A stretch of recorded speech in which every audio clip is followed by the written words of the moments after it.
Hello everyone, this is Defense Politics Asia and this is the summary for the day of 1147 for the 15th of April, and there is all the latest frontline changes report as per this recording, which is well deep into 16th of April, which is probably now is now at 7 p.m. 7:30 p.m. Yeah, no, you know why I look here? Because I installed clocks. You can actually check out my the DPA Telegram channel, and you probably know what I'm talking about. So we're gonna start off with the Kherson front. So over the Kherson front, we have the usual situation. Russians attacking the Dnieper direction, shelling at Sadove, Antonivka, Pontantivka, and Tokarivka. Strategically, nothing really changes around here. Whoa. Nothing really changes around here, so not very important. We go on to the Zaporizhia front. At the Zaporizhia front, the Russian forces continue their Zaporizhia offensive. However, the fighting mainly over in this Stepove, Shebaki region is not mentioned.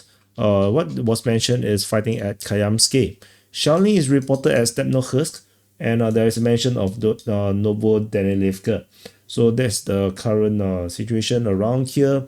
Geolocation of FPV drone strikes was noted. No, but yeah, not very important per se. Simply noting that the Ukrainians still holding these positions. So that's what it is.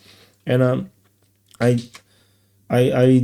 there's no filter on my camera right now. So the that previously is supposed to be like this. Yeah, so yeah, then so I tried to remove it, and during the frontline changes report, and asked you guys about it. You guys say no, it's better to look like this. So I don't know, you guys tell me if it's better, or should I just keep the filter so that I don't look so ugly. So we're gonna go into the Komar front, which is the mosquito front, or I prefer the Komatos front. Over in this front line, the Russian forces over on the western flank continue their offensive operation. In fact, it feels like a resurgence of Russian offensive.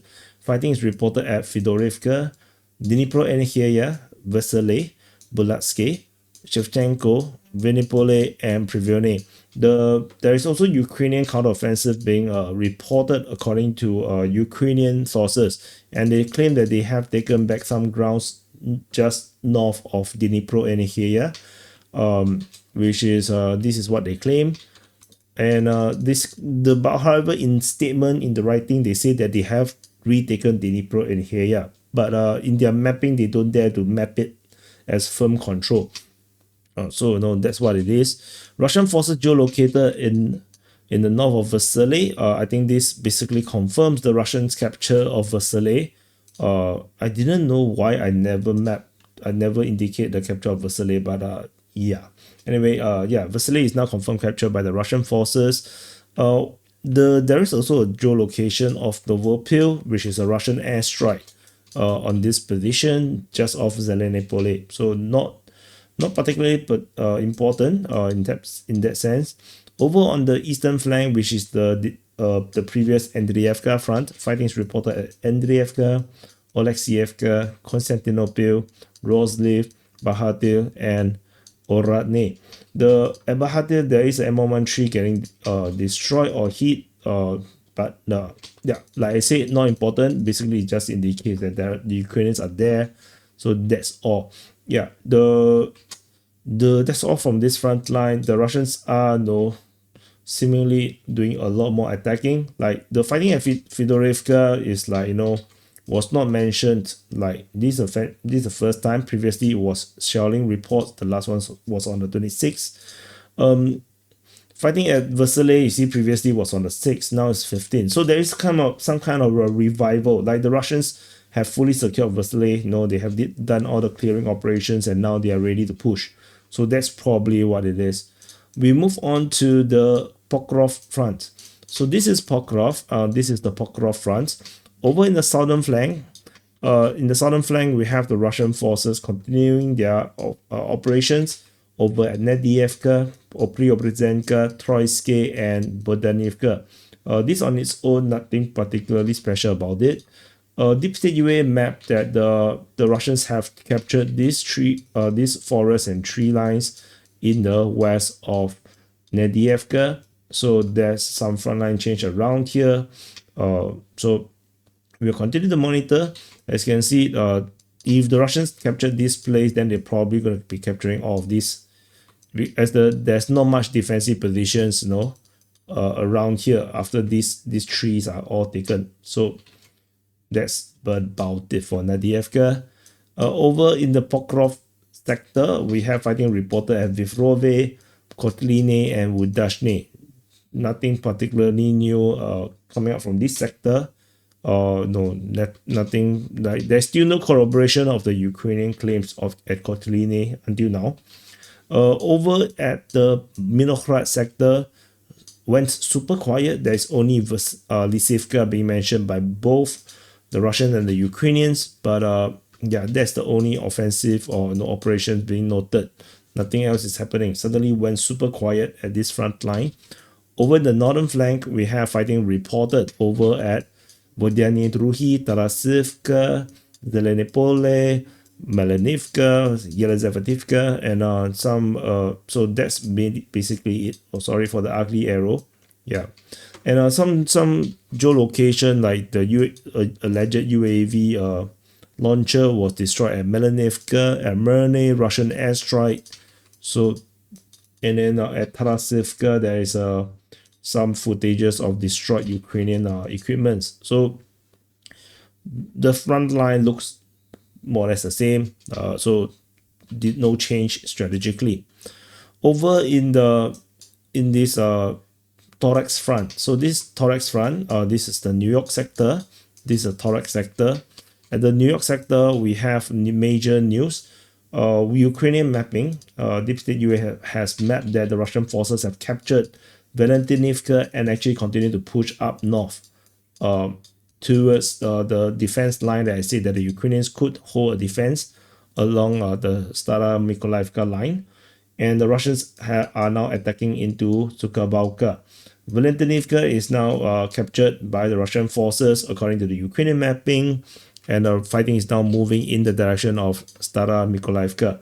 So if the Russians can quickly take these positions, these defensive positions, which will mean that the Ukrainians would have abandoned the entire region. This entire sector will be abandoned. But I believe they should defend this line. Or then where's the defense line? There's no more defense line. The next one is at Romanivka, and it's just a clear road all the way to Konstantinivka until this point along the highway. So this is actually a very important defense line, but this line is already abandoned by the Ukrainians. Now they are going to this line. So it's not looking good. It's not looking good. The entire force, the Ukrainian forces at this sector basically have largely is not doing well. I don't want to say disintegrated, but their will to defend has been disintegrated. So over there's some shelling at Yablonivka mentioned by the Russians, not very important, it's too far away. Over at the thorax sector, fighting is reported at Dachny, Dilievka. Battle of Thorax continue, and there's fighting reported at Ivanopilia, or at least it was mentioned. These Diplodocus continue to survive. Diplodocus holds. But it's very awkward. This is a very awkward front line. So hopefully we're gonna get more intel soon and kill off these Diplodocus, because this looks really silly. Over in the Bakhmut front, in the southern flank, we have fighting reported at Kodyamivka, Priteshne, and Stupochki. So that's all. Nothing particularly special about all this. No mention of Andrievka. So yeah, some change. It's all just these minor changes, not super important. Chasivya region, fighting is reported at Chasivya. There is a geolocation of a destruction of a truck. There's a geolocation of artillery getting hit again. So another artillery loss. Like I did mention, the artillery they just keep losing artillery like really quickly. So over in the northern flank, we have the mention of Markove as well as Minkivka. So we don't have much to really talk about in this sector. The it doesn't look like a logical place to make do an offensive. So I don't expect too much from this. Like, why the hell you want to go through these layers of defense to hit into a major city which you really want to liberate, and then no, if you fight inside it, then the entire city will be flattened. Like, then you have to spend money to rebuild it. Like, I don't think it makes any sense to push through in this sector. So my feeling is that the Russians still should be doing this kind of pincer, and just encircle it, like, and so that you can spare the fighting in all these major cities. That's what I think. But of course, the Russians don't think like me, no, because I'm Chinese and they are Russians. So over in Siversk, at the Siversk front, fighting is reported at Okonyamsky, at Siversk, Krychorivka, and Bilohorivka. There is reports of a Ukrainian counterattack at Bilohorivka, according to Reba. So that's all. Situation remains very foggy. We still don't really know what the hell is happening around here.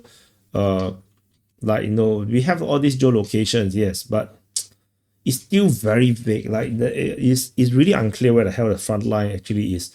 So we will continue to monitor and wait and see how this goes. Over in the Liman front, at the Liman front, we have fighting reported at there's some shelling reported at Yampil first. Fighting is reported at Zarishny, and at Bilohorivka, just off Merne, there is some frontline changes. So these two locations is very underwhelming. Because why is it called Bilohorivka? Like, there's another Bilohorivka just across the river. Like, what the hell? So, and then Merne. How many Mernes do we need in Ukraine? Like, never mind.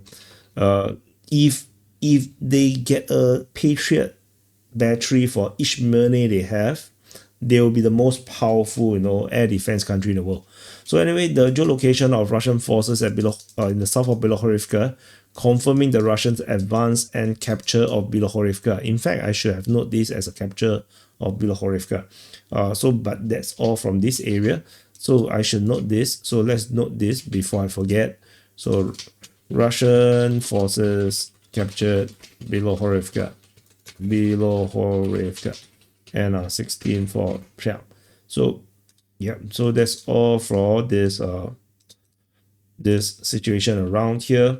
We move on to the northern flank. In the northern flank, we have fighting reported at Zelena Dolena, Nove, Rikudo, Novo Mihailivka. Shelling is reported at Karpivka. So sometimes I need to speak in Russian accent.